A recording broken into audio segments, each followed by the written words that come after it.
में कवि ने लिखा है बिरहा करूंगा सबे शांति बना के सुनो तो लगी कि आप लोग की आंखें के सामने ही घटना घटित चलो मैं कि गरीबों के दिल से गरीबी को पूछो रात कटती तो दिन गुजरता नहीं लाख कोशिश वो करता जमाने में वक्त से पेट उसका भरता नहीं साथ देखे गरीबों का देखो कभी अरे उसका एहसान दुनिया में मरता नहीं जो कर्म या धर्म पे भरोसा उसका घर तो कभी भी गुजरता नहीं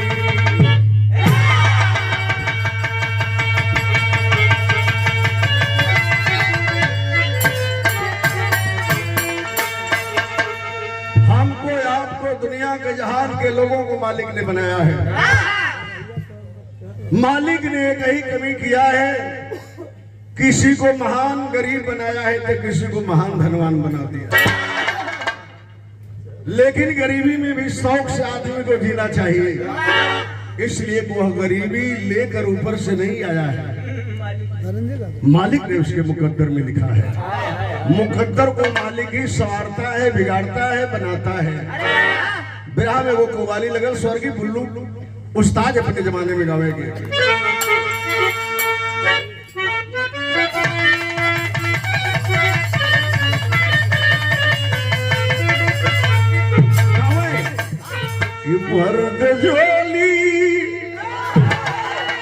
भरद झोली मेरी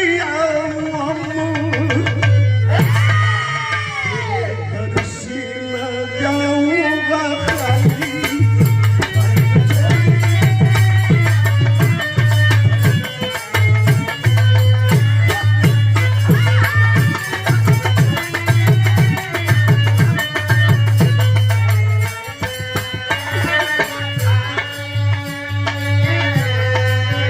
बिरहा की लाइन में कवि लिखत है जो गरीबी गले से लगा के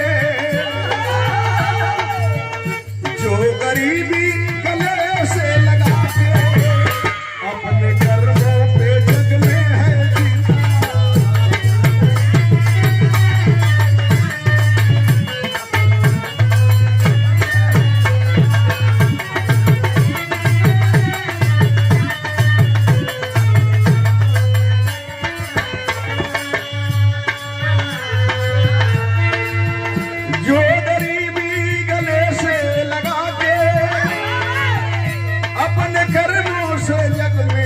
जीता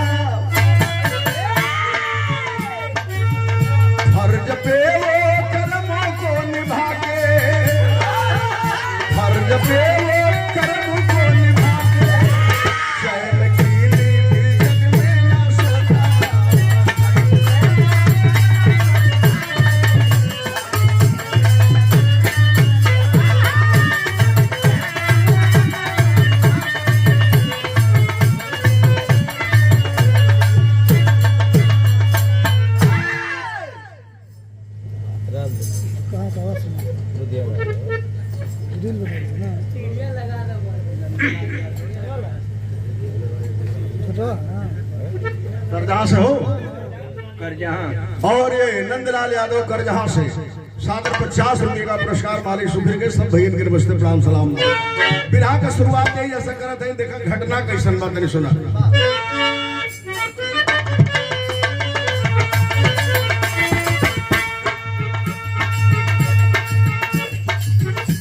जहां में बड़े भाग्य से हंसाती जिंदगी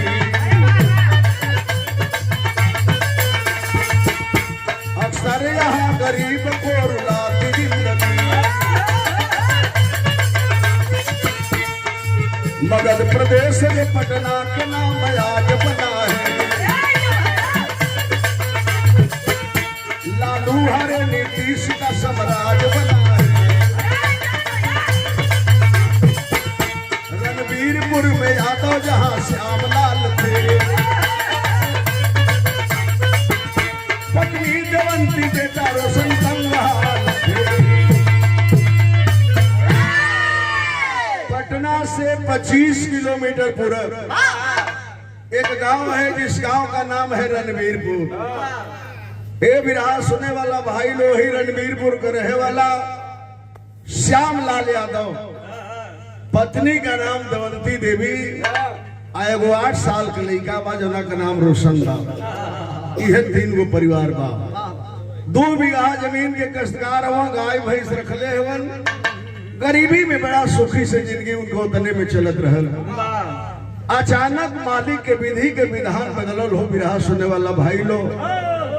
पत्नी बीमार पड़ गई, चट्टी चौराहा लगला दवाई करावे 6 महीना साल भर ले। लोग कहला रे मर्दे ना ठीक आता तो बढ़िया डॉक्टर के दिखा दो। पटना में ले गईला अपने बीवी के, जांच किया डॉक्टर तो कहा कि श्यामलाल तुम्हारे पत्नी को कैंसर हो गया है।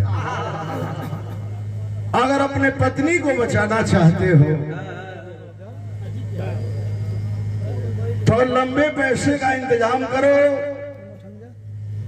और दिल्ली एम्स में चले जाओ, शायद तुम्हारी बीवी बच जाएगी। गरीब आदमी के पैर के नीचे से जमीन खिसक गई। पंचो साले भर की दवाई करौला में गाय भैंस बिका गई, मेहरारू के तन का गहना बिका गई। लेकिन कहले कि जोले सांस बा तोले आस बा। और ये हमारे परम साथी हैं भैया अजीत यादव जी, करजहा के पावन माटी से। भाई तो ना जब बजा करजहा में कोनो घर ऐसा बाकी ना हो जहाँ रेलवे में नौकरी करे वाला ना हो। हमको बुझाला कि लालू जी सगरी भर्ती ही जो करे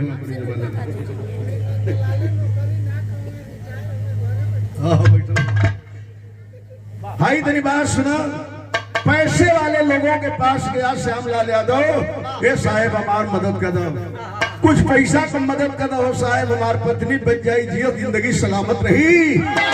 पाई पाई भार कमा के चुका दे पैसा। लेकिन इस जमाने में गरीब को पूछने वाला कौन है बाबू?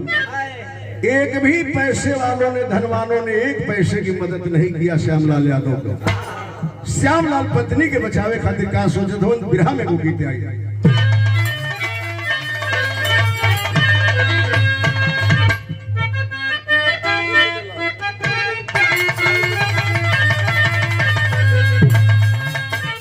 अब का जमाना में, तब की जमाना में कितना नंदलाल भाई, अजीत भाई अंतर हो गए।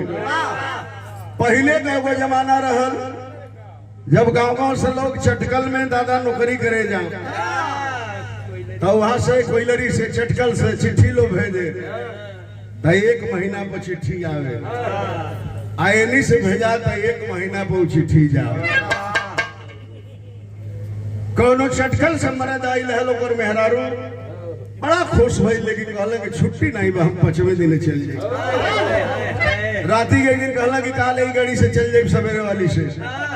क्या प्रेम था उस जमाने में, क्या पत्नी कह रही है अपने पति को, क्या सोच रही है कि रेलिया बैरनी,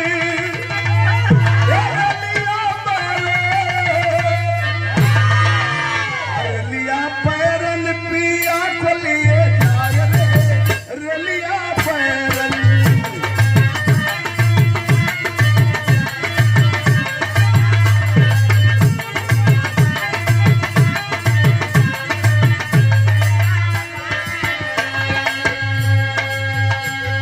सोचत है कि रलिए हमार दुश्मन बा, ना आई तो हमार पति ना जाता।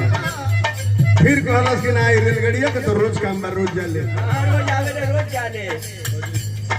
एगो काम और हो जाए तो हमारे सैया नीति ना जाता।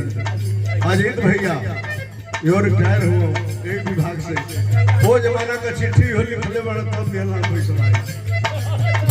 सोचा दिया दुल्हन जवानी टिकट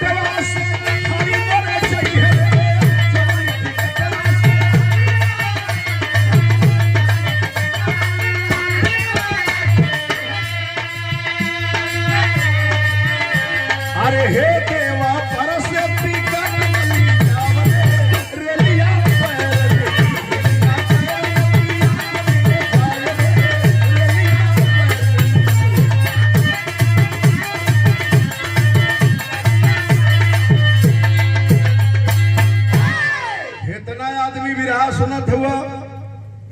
के करी सके का हो जाए कोई नहीं जाना।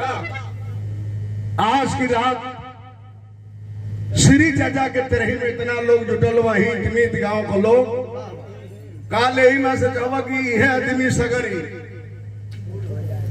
इतने आदमी काल हो बिटोर दी या सबके बिटोर दी तो यह संभव। श्यामलाल गरीब आदमी सोचत हो कि केहू ना जाने केहू ना जाने केहू ना जाने ला कुदरत का घाट हो केहू ना जाने।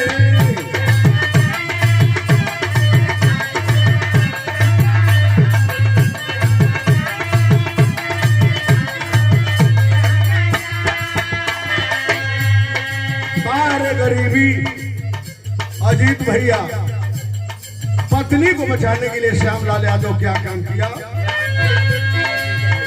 कि शंकर सिंह के भैया गिरवी जमीनिया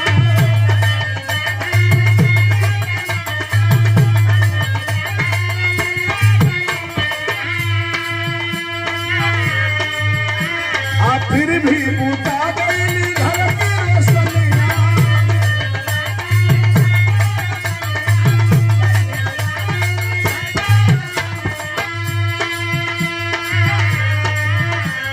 जीवन में आज काली रात हो केहू ना जाने केहू ना जाने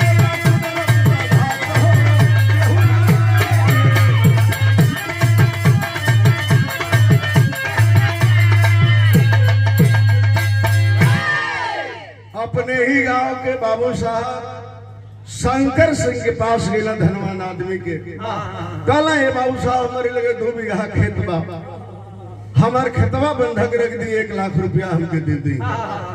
बाबू साहब स्टैंप मंगा के दस्खत करा लिया 1 लाख रुपया दे दिया। अपने रिश्तेदार के श्यामलाल फोन कैला दिल्ली की हमारी पत्नी के तक दिखा दे एम्स में कहा और रिश्तेदार की आइए पत्नी को लेके हम एम्स में दिखलवा देंगे। 8 साल के बेटा के लेके पत्नी बीमार पत्नी को लेकर के श्यामलाल गरीब आदमी पटना से ट्रेन पकड़ के दिल्ली पहुंचलन हो विराह सुनने वाला भाई लोग 8 रोज के बाद एम्स में रिश्तेदार को भर्ती करा दिया लेकिन 10 रोज भर्ती रही 95,000 रुपया उस गरीब आदमी का लगा। सारा जांच हुआ डॉक्टर बुलाया श्यामलाल को और कहा कि बहुत विलंब कर दिए दुनिया का विश्व का कोई डॉक्टर तेरी पत्नी को बचा नहीं सकता है। ये 13 से 14 दिन की मेहमान है पैसा खर्च मत करो ले जाओ सेवा सत्कार करो। तो सुना वह गरीब आदमी बाबू पैर के नीचे से जमीन खिसक गई। कौन दिन हमके दिखावत हो मालिक गरीबी में पत्नी से नहीं बताया कुछ बात। बेटे को पत्नी को लिया चलाया ट्रेन पकड़ के गांव रात को पत्नी को दवा खिला के सुला देता था लेकिन बैठ के श्यामलाल आंसू बहाता था। एक रात उसको 1 बरस के बराबर गुजरती थी कि डॉक्टर कहा है कि 13 दिन 14 दिन के अंदर मर जाएगी। आखिर वह 13वां दिन आया बाबू दमयंती के शरीर में बहुत वेदना बढ़ी। अपने पति श्यामलाल को बुलाई अपने बेटा रोशन को बुलाई कहला सैया जी बहुत वेदना होता हमें दुनिया से जाता नहीं हो सैया जी गलती जो उन कैले हम लोग के माफ कर दिया। ये कई चीज तो से मांगत है हम तो जाते हैं लेकिन हमारी बेटा के इस जमाना में गरीबी में भीख मांग के भी पढ़ा दिया हमारी ललवा के पढ़ा दिया। यही कह के पत्नी बाबू अंतिम सांस ले लेती है। माँ के लाश पर गिर के बेटा रो रहा है पत्नी के लाश पे पति रो रहा है दहाड़े मार के। अड़ोस पड़ोस के लोग दयादी पटीदारी के सुनना भागल गईला गांव के लोग जुटला बाप बेटा के समझावे लगला कि अब का कर बोलो मालिक के ही इंतजाम रहल मालिक के आगे कोई के चलेला नहीं। आज गांव वाला वो गरीब आदमी के कोई 50 रुपया 100 रुपया 200 400 दे के दाह संस्कार करा दिया काम क्रिया बीत गई। पत्नी के गम में कर्ज के गम में श्यामलाल फक्कड़ हो गया। ये चौराहा वो चौराहा घूमे लगला लेकिन बाबू कहले है कि पापी पेट का सवाल है ई पेट अधम चीज बा ना रही तो लोग अपन घर परिवार छोड़ के देश विदेश ना जीता। 8 साल का लड़का हो भैया, उनका घरे काम करके 2 वक्त की रोटी का इंतजाम करे लगल। एक दिन एगो मास्टर साहब के घर में लड़का काम करत रहल। एक तरफ काम कर रहा था, एक तरफ अपने किस्मत को ठोक के रो रहा था। उसकी आंखों से आंसू छलक रहे थे। मास्टर साहब रो दखला, कहला मुन्ना काहे रो रहा है? कहला सचा जनते हो माई मर गई, खेत बंधक रखा गई, हमन के 2 वक्त की रोटी का मोहताज है जब बाप बेटा। कहला मास्टर साहब करे पागल, तोहार बाबूजी खेतवा बेचले तो बना ना, खेतवा बंधक रखले हो। अपनी बाप से कह दो कि केसीसी बनवा के पास करा के 1 लाख बैंक से लोन ले लेता लोग, तो लोन लेके बाबू साहब के दे देता, खतवा छूट जाये। बाप बेटा खेती गृहस्थी करे लगता, ले लिया खेती गृहस्थी करे लगता, तो धीरे धीरे रकम हो बेच के अपन लोनो जमा कर लेता। लड़का के दिल दिमाग में ही बात आई, जाके कहलस का कहलस बिरहा में गीत बदली।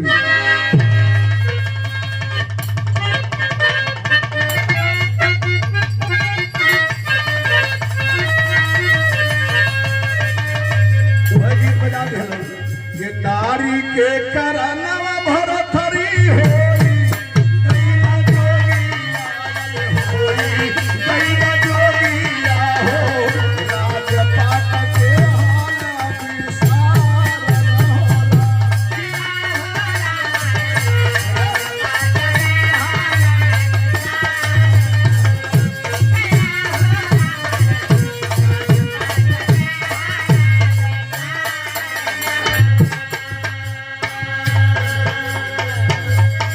लड़का अपने बाबू से जाके कहता हो, छोड़ ना जमीनिया ठाकुर पैसा के कराना, पैसा के कराना हो।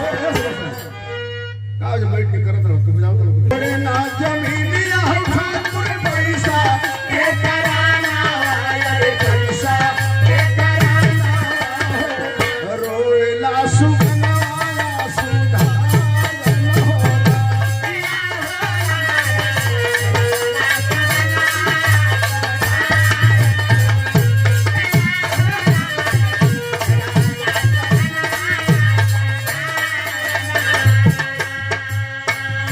कहलस के बाबू एगो काम करा, फलाना मास्टर साहब कहतल है एगो काम करला, हमका गरीबी तबे भागी। क्रेडिट पाना वाला जाके लोना, ला कराना हो बाबू लोना।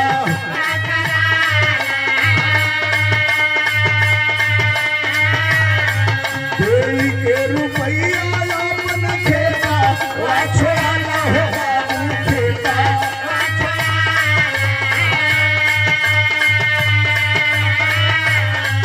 बात न ठेकाना बाबू तूनी, या बेगाना तूनी, या बेगाना हो। इहे पाया राजिया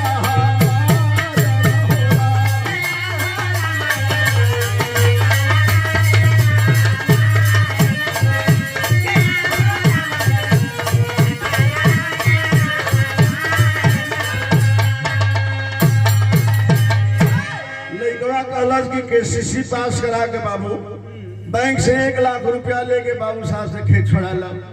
बाप बेटा खेती कही जाई, जिंदगी संवर जाई। लड़कवा के बाबू के दिमाग में बात बैठल। एगो चट्टी चौराहा पर घूमे वाला नेता के पकड़ला, कहलस उन नेता के हम बैंक में तोहार केसीसी पास करा दे। लेके जितना कागज पत्तर बैंक मैनेजर मंगलस 15 दिन दौड़ला। हाथ जोड़ के कहे श्यामलाल के साहेब हमारा लोनवा पास कर देंगे। कहा बैंक मैनेजर की अगर बहुत तेजी होके बाबा तो 1,20,000 को पास कर देते, नहीं 20,000 कमीशन लगी। बोलो मंजूर बा, अजुए पास कर दे। गरीब आदमी हाथ जोड़ लिया, कहा कि साहेब 20,000 आप कमीशन ले ले साहेब, लेकिन 1 लाख रुपया हमको चाहिए, हमारा लोन अजुए पास कर दे। कल पास कर दे, लेकिन काल 4:30 बजे बैंक में तू है। काहे कि मतलब कि बैंक में जब दलाली होले तो 12 बजे 11 बजे 2 बजे 3 बजे ना पेमेंट होला जब सब कहाँ खेल जाला तब जाके गरीब आदमी बैठल रहो बैंक में 4:30 बजे केबिन में नेता लेके गई दलाल 1 लाख रुपया दिया मैनेजर कल 20,000 तो हर कमीशन कट गई कल से साहेब हमारे 1 लाख रुपया का जरूरत रहा हो साहेब उनने तवा कल के पैसा बोलो तू जाते नहीं हमारे दूसर काम बैंक में कमीशन वह के पावे के रहे गरीब आदमी बूढ़ा आदमी लेके चला है अगला रोड पे एगो टेम्पू में बैठल टेम्पू वाला आधा किलोमीटर गई हो बिरहा सुनने वाला भाई लोग एगो चौराहा पर रोक दिलस 1 घंटा इन्हें घूमल टेम्पू वाला आके कहलस के बाबा हमारी गाड़ी में से उतरा सवारी इनको मिलत नहीं के जैसे हम 22 किलोमीटर जाए ना सवारी नहीं के मिलत हमारी गाड़ी में से उतरा हम ना जाए कहल कि 1 लाख रुपया ले ले जमाना जो खराब बा गाड़ी में 100 गरीब आदमी उतर गया काला चला पैदल चलब रोड छोड़ के रात भर चलब 12 बजे रात में अपने घरे पहुंच जाए चले लगल पैदल लेकिन भइल का किस्मत कहाँ लेके जात माते बिरहा में सुनो लो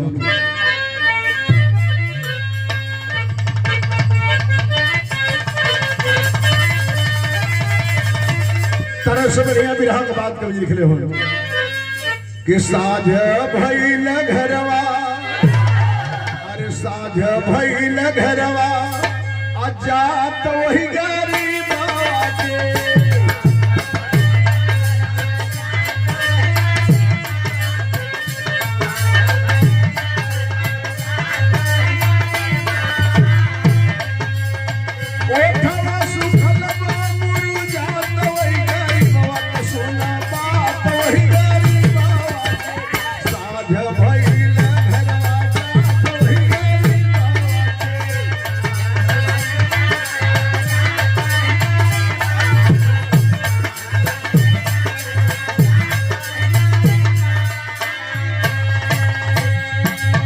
दिसंबर का महीना रहल 7:30 बजे लगल बुढ़ऊ के 5 किलोमीटर पैदल गई हो बिरहा सुन वाला भाई लोग अर्जुन यादव कर्जा ग्राम सभा 1 के रात ट्यूबलाइट जरल रहे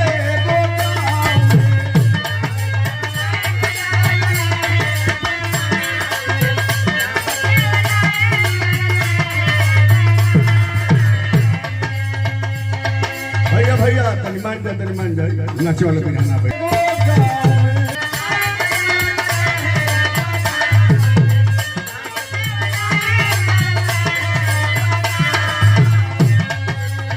लागी गई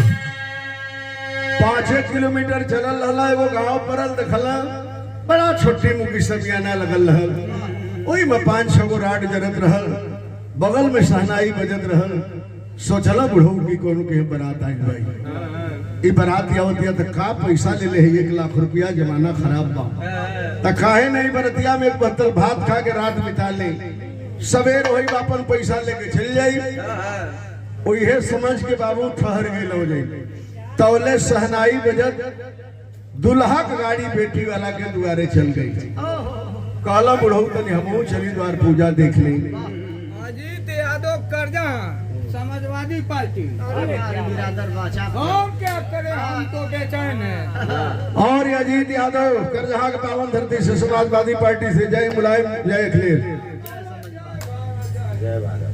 जय भारत जय पीडीए अरे बात सुना कहला हम तनी चल के द्वार पूजा देख ली लड़का गाड़ी से उतरल जो ही द्वार पूजा बैठल श्याम लाल यादव बैलन खड़ा होकर देखे लगल का देखा तो बिरहा में गीत लगल माता बहन के गीत के गावेली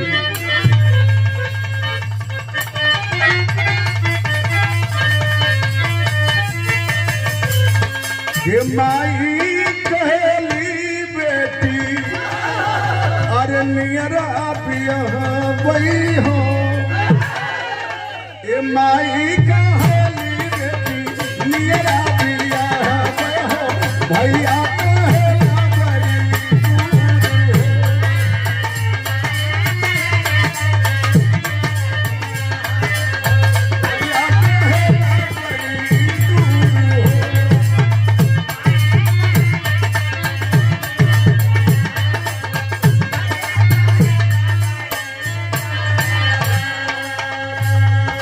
श्यामलाल जब खड़ा भइलन तो कहा देखत हो द्वार पूजा में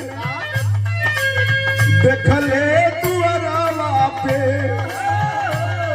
ए पंचो होत बाद भगरवा हो देखले दुआरवा पे हे भगरवा हो मनवा में करेला विचार हो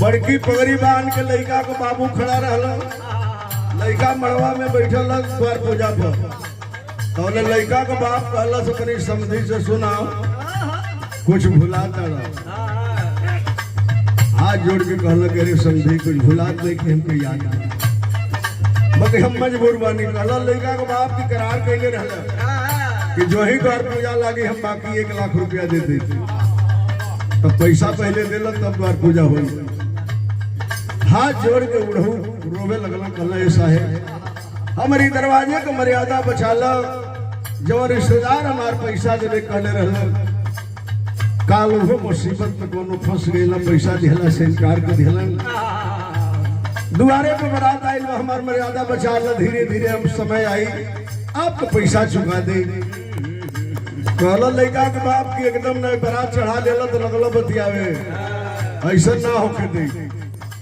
पहले पैसा था तब द्वार पूजा हुई लड़की वाला कलश की समझे जी हम अपनी बेटी के ब्याह ना करत हैं हमारी बेटी के बेटी बा हमार नतनी है हम अपनी बेटी के सिवान प्रॉपर में भी हले रहले हमार दामाद मोटरसाइकिल का बहुत बड़ा मैकेनिकल था बहुत बड़ा मिस्त्री था हमारी नतनी 2 साल का रहले समझे जी हमारी दामाद का एक्सीडेंट हो गई मर गई हमार दामाद हमार गरीब बेटी वही झोपड़ी में रहे अपनी हम बुला के अपने नतनी की शादी करत रही हमारा आबरू बचा ले पता कर ले आप सिवान प्रॉपर में सिवान जिला में हमारी नतनी से पहला में तेज कोई के बिटिया नहीं बाप लड़का के बाप कलश के हिंदुस्तान में पढ़ला में न होके ऐसे हमारा मतलब नहीं कि बेसी ना बतियाई हमारे को बात सुना का कहला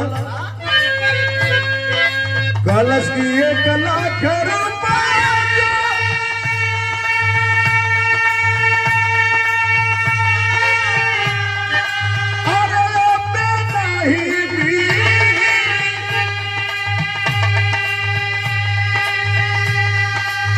बिटिया के मंगिया से नूर वो नाखी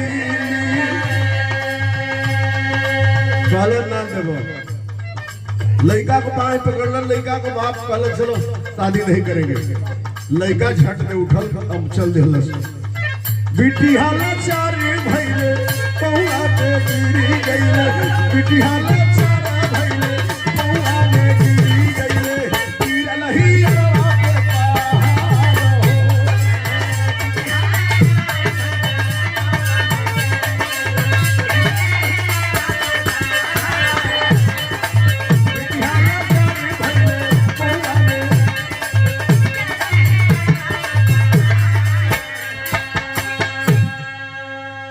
लड़का के बाप जाके हल्ला करे लगल है बारात के लोग सब लोग गाड़ी में बैठा हम चला भी आना हो ही नहीं क्यों लोग शंका करे गई हल के उधर शंका मिटावे गई हल सब लोग दौड़े लगला का हो गई श्याम लाल हो जैसे खड़ा हो द्वार पर बेटी वाला के मातम छा गया उस गरीब आदमी के दरवाजे पर दर्द याद अपनी अपनी द्वारे जाकर बैठ गई जमाना इतना बाउर बा ये तो हार बनल बा तो सब बा बिगड़ जाएगी तो दुआरियों पर को लोग मजा लेने लगे। सोचे लगला श्यामलाल गरीब आदमी मालिक गरीबी तो हमके खूब दिले हो, लेकिन बिरहा के शैली में सोचत हो मैंने सोचा था ना श्यामलाल किससे नूरावा सावरी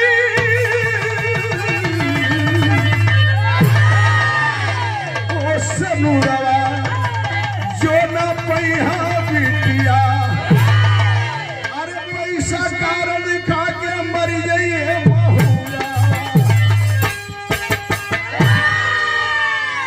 कलश बेटी हमें ना दिले हो मालिक, हिंदुस्तान की धरती पर गरीबी चरम सीमा पर दिले हो, लेकिन एक गरीब के बारात चल गई हो मालिक, है गरीब की बेटी जहर खा कर मर जाई।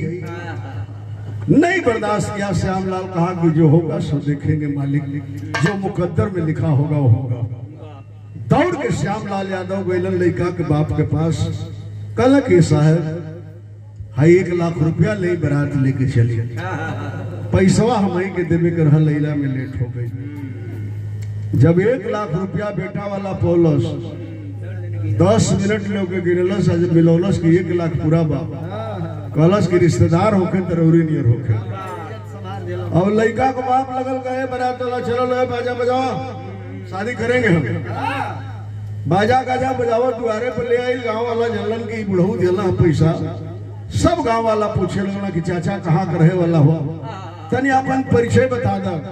कहला कि भैया बारात लेट भइल बा, एक बार पूजा लोग करावा, शादी संपन्न करावा, बारात के नाश्ता पानी करावा, खियावा पियावा लो, एक बरतिये में रह सब पता बता के जाई। सब लोग भीड़ गेला, अपन कार्यक्रम शुरू होके लगल। आज शुरू भइल तो बुढ़ऊ दादा गेला खाना खाए, एक मुट्ठी भात लेला, तनी सा चावल खैला।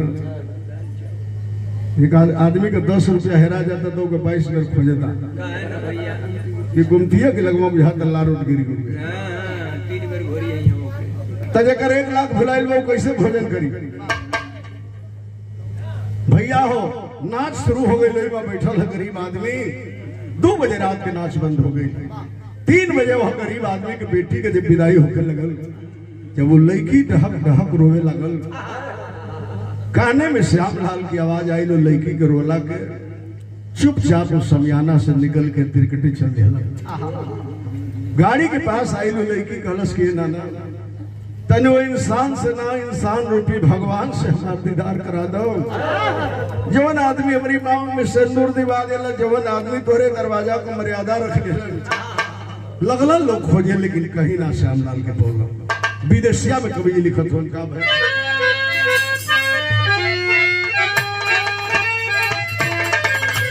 दान दे के चली गई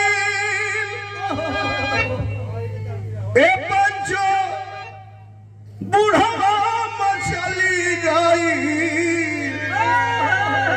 वही बेटा के 1 लाख हे पंचो दे के रुपया सब खोजे सब लोग कहवा दान बीरी करण गईले।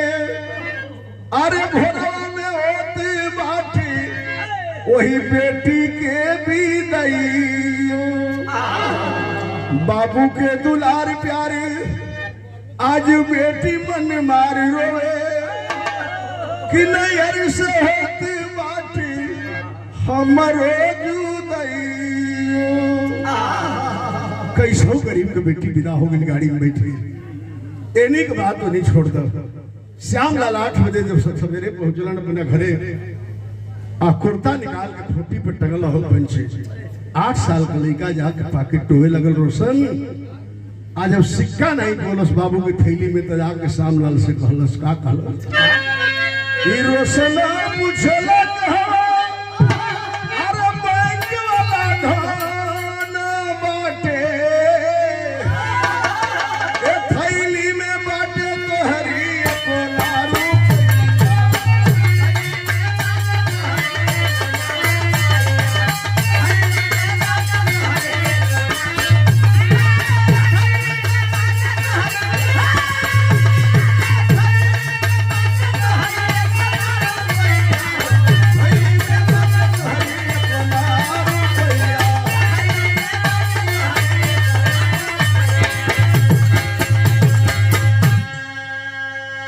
लड़कवा पाकिट टोक के आके बाबू को पकड़ लेला सकवारी में।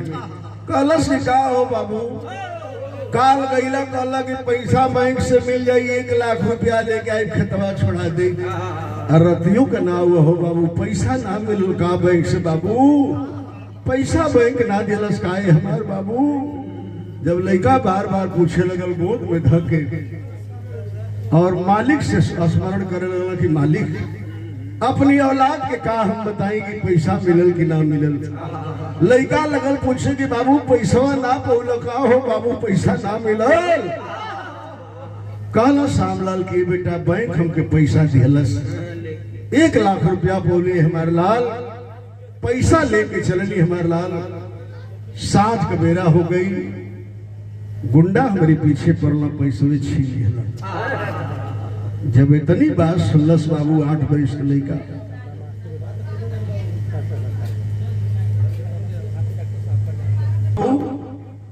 जिंदगी नरक हो गई। भीख मंगला के सिवा हमने के दुनिया में बाप बेटा का कोनो रास्ता नहीं था।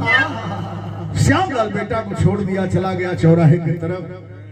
धीरे धीरे 2, 4, 5 दिन बीतल बाबू, फिर लड़का इनका उनका घर में घूम घूम काम करे लगल। धीरे धीरे 8 साल बीतल हो। बिरहा सुनने वाला भाई लोग, आज जब 8 साल बीतल तो का भइल, तन बिरहा में गीत बदल गए। गीत के छोड़ो, बिरहा के बात खाली सुनो।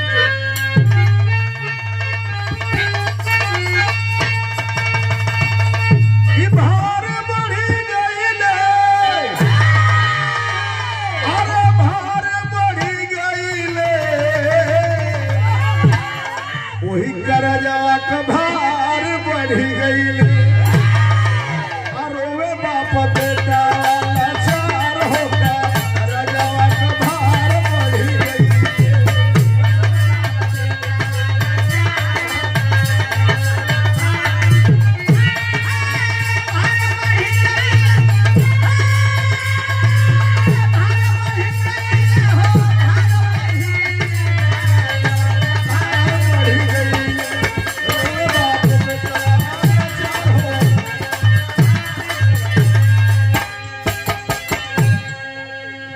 श्यामलाल 1,20,000 कर्जा ले रहा बैंक से। 8 साल के बाद बैंक वाला ब्याज पर ब्याज, चक्रवृद्धि ब्याज जोड़ के बहुत रुपया हो गई।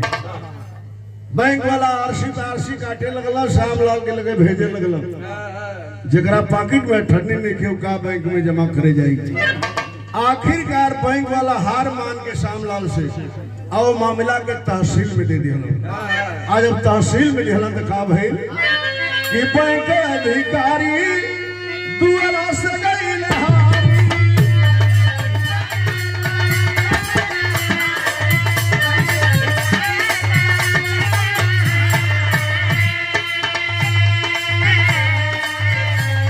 अरे पुलिस के जवान आके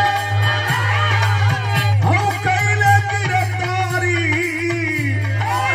वही करजवा का भार बढ़ी गई, हो करजवा का भार बढ़ी। पूछली अनिता फटकार होगा, करजवा का भार बढ़ी गई।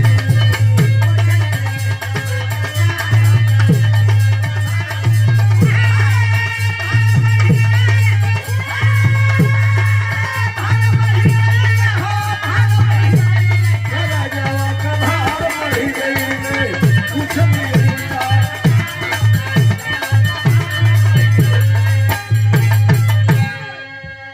आखिरकार तहसील में मामला गई तो एसडीएम के आदेश पर पुलिस के जवान जीप लेके गईला खोजत।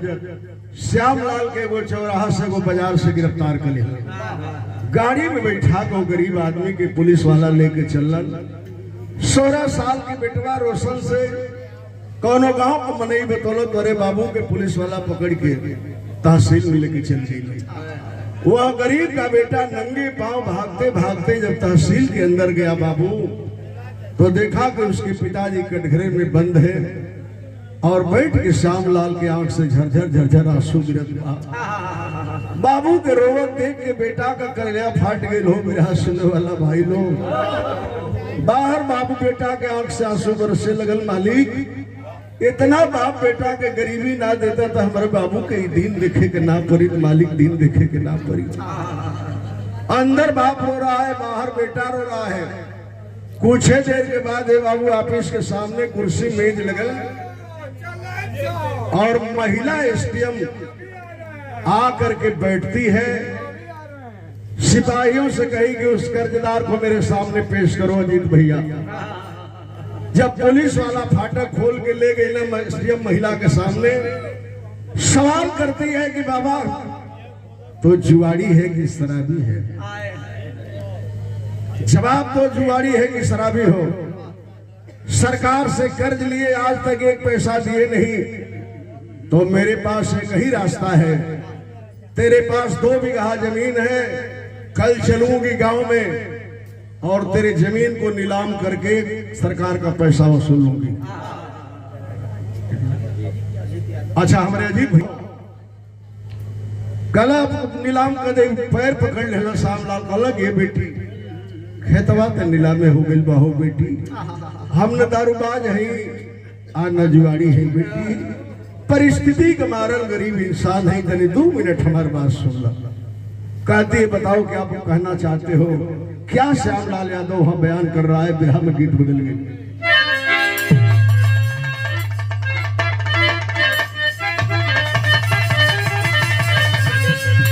जो है बाकी यार तू भी मर रजऊ जो पूर्व की दशवा। श्यामलाल रोत हवन कि अरे का कहिए बेटी, का कहिए बेटी अपनी कहानी।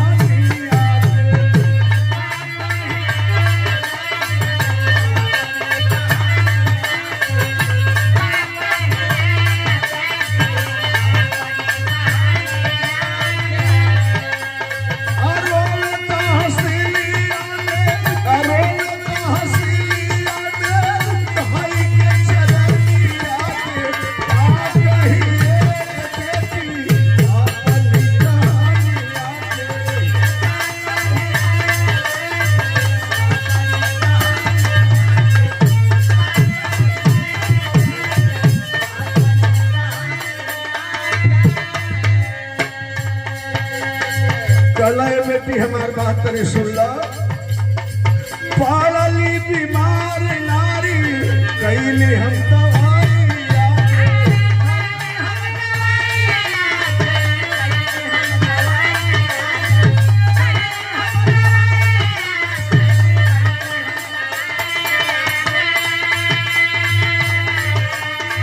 तो नजरिया बाबू भैला वही गोसाई।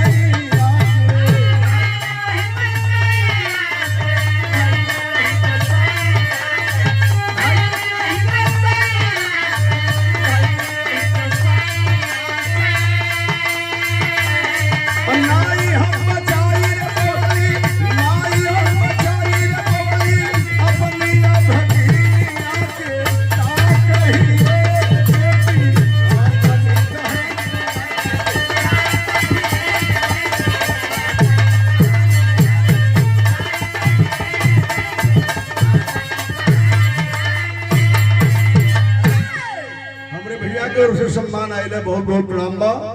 कहला श्यामलाल यादव की बेटी मेहरारू हमार बीमार पड़ल हो बेटी, कैंसर हो गई हमारी पत्नी के, जो खेतवा के नीलाम करे कहत हो बेटी। अपने गांव के बाबू साहब शंकर सिंह के 1 लाख रुपया बंधक रख ली, दिल्ली एम्स में ले गई अपनी पत्नी के, लेकिन मालिक वो मंजूर ना भई।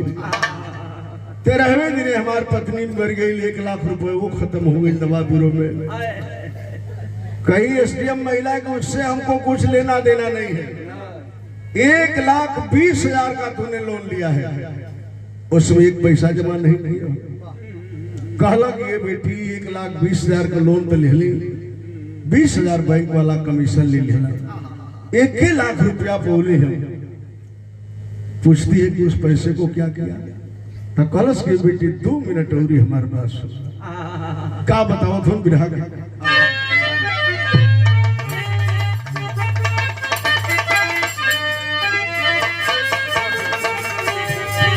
ये खेतवा छोड़ावे पदे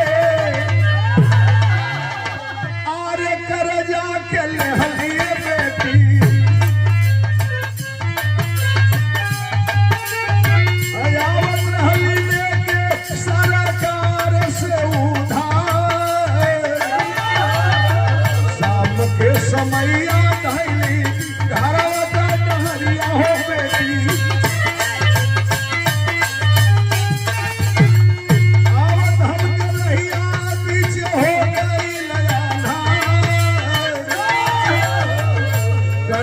बेटी 1 लाख पौली, 1 लाख रुपया पौली लेके चलनी रा साधन ना मिलल, पैदल चल चली, लेकिन हमके मालिक कहाँ लेके चल गए बेटी। गौवा गुलौरी आइल रहे बरती हो बेटी,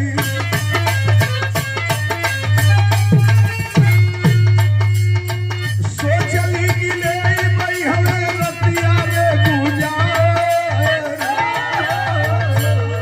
कला गुलौरी गांव में बेटी दीनानाथ पटेल की नतनी की शादी रहल, सोचली कि यही जाए पत्थर भात खा के पैसा अपन सुरक्षित लेके काल घरे चल जाएगी, लेकिन ये बेटी जब बरतिया द्वार पूजा को गई न, बेटी हाथ बेचारा चले मरले में रोए लागल।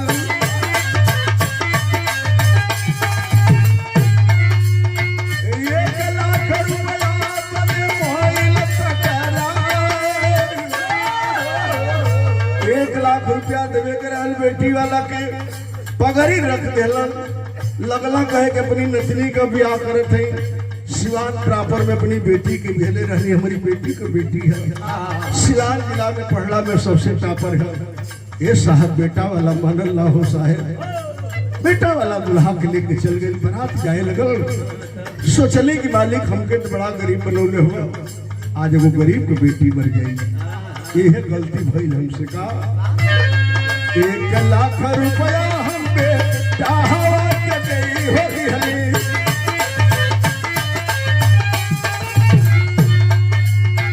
ले हली गरीब कई जतिया रे उबार, आज लेना जूटल 1 लाख रुपया हमसे,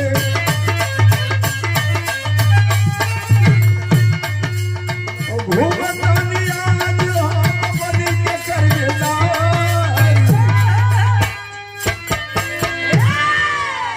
कहला ये बेटी उपकार करके हमारी जिंदगी बेकार हो गई, तोरे सामने ये हमार बेटा रोवत बा, महतारी के सजा उठ गई, हमारा अपना रोटी खातिर दुनिया के गांव के लोगन के घर में काम करेला हमार बच्चा, वह पैसवा दे देली हो बेटी, गरीब के ब्याह करा देली। वो लड़की जब विदाई होके लगल हमके बुलावे लगल, करेजा फाट गई हो बेटिया, हम मुझे बाजार महफिल से उठ के भाग गई। जब इतनी बात सुनती है एसडीएम महिला बाबू, वही मेज पर हाथ पटक के माथा पटक के फफक फफक रोवे लगल महिला एसडीएम, और जब दहाड़ा मार के रोवे लगली एसडीएम साहब, तो वकील मुवक्किल तहसील का सब इकट्ठा हो गई। क्यों एसडीएम साहब रो रही है?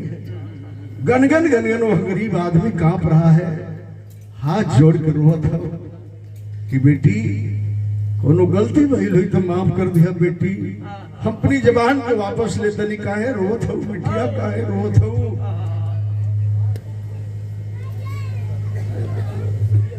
जानना चाहता बाबा तो तोरे बात बना रोत है, तहसील के पूरा लोग जान ले हम काहे रोत है। बाबा सुना क्या बताती है।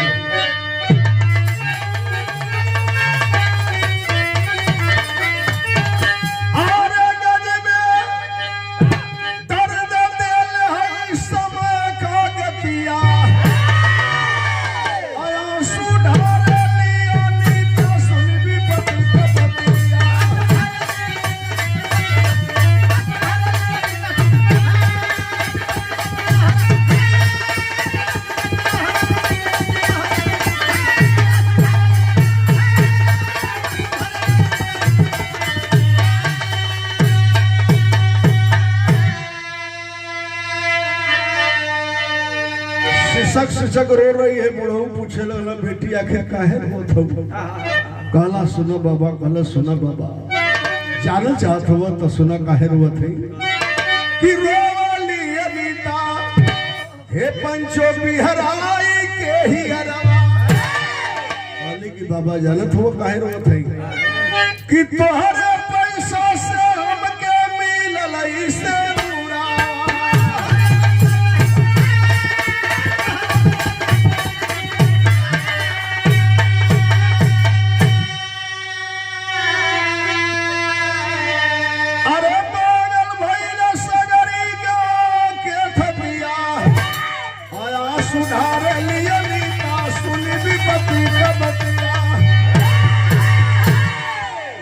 कहलस की बाबा वही दीनानाथ पटेल का हम नतनी है, ये अनीता पटेल हो बाबा। दूसरा के शादी में पैसवा ना दिले रहा, हमारे सदिया में पैसवा दिले रहा। बहुत तलाश करोली ना मिल रहा हो बाबा, ससुराल चल गई। मालिक से सुबह शाम 2 घंटा यही प्रार्थना करती थी कि मालिक मेरी जिंदगी तभी धन्य होगी जब उस इंसान रूपी भगवान से कभी दीदार करा दोगे। मालिक ने मेरी फरियाद को सुना, आपसे दीदार करा दिया। बहते हुए आंसू को पोंछने लगी। कहलस कि बाबा रो मत, सुना 2 साल पहले हमारे बाबू मर गए। बाबा सुना, कहल कि रो मत बाबू, असली बाप गई पाई, आज से रोशन हमार सगे भाई।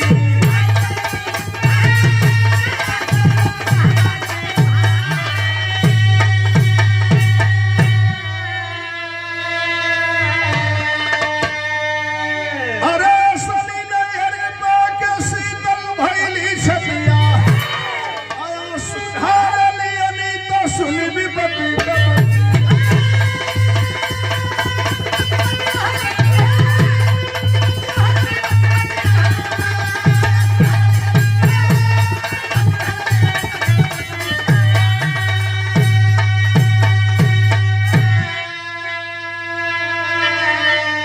कैलाश की आज से असली बाप मेरे आप होंगे और ये रोशन मेरा बड़ा भाई होगा और परिवार की तरह ले चलूंगी, इसे पढ़ाऊंगी लिखाऊंगी, जिंदगी आपके साथ बिताऊंगी। लेके गई बाबू शंकर सिंह के यहाँ बंधक जमीन छुड़वाई, बैंक का सारा कर्जा लोन भरती है, माफ कर पैसा देकर जमा करती है। लेके अपने आवास में गई और एडमिशन कराई उस बेटे अपने भाई का, धर्म के भाई का, पढ़ाने लगी। उसका पति दिल्ली में एनजीओ चलाता था। उसे जब मालूम चला, हवाई जहाज से खचत पटना उतरल, गई आवाज में गलत अपने मेहरारू से पागल हो गई है। अजनबी आदमी को बाप बना लिया है, उसके बेटे को भाई बना कर रखी है घर में। खबरदार, कही एसडीएम महिला अनीता पटेल, ये रिश्ता तुमसे आज भी टूट सकता है, लेकिन इस मेरे धर्म के बाप से, धर्म के बाप पे भाई से रिश्ता 7 जन्मों तक नहीं टूट सकता है। जानते हो कौन इंसान है? जब शादी करने के लिए तेरा बाप शहराबाद के आया था, अपने बाप के कहने पर तूने मड़वे से उठ के चल दिया था। यही वो गरीब आदमी है जो कर्ज लेके जा रहा था और 1 लाख रुपया हमारे नाना को दे के, तुम्हारे बाप को दे करके मेरे नाना के दरवाजे की आबरू को रखा, मेरे मांग में सिंदूर दिलवाया। अपने बाप के प्राचित को अगर माफ करना चाहता है तो पैरों में गिर के माफी मांग ले, वरना हमसे जुदा हो जाओ। उसका पति भी माफी मांगा। आंदर बाजार में मैं गया था, बहुत जाता हूँ बिरहा गाने के लिए। आंदर बाजार में वहाँ हर्ष आ जाना, आओ स्वामी गुरुजदू लहराती फुलवारी, श्री नारायण संग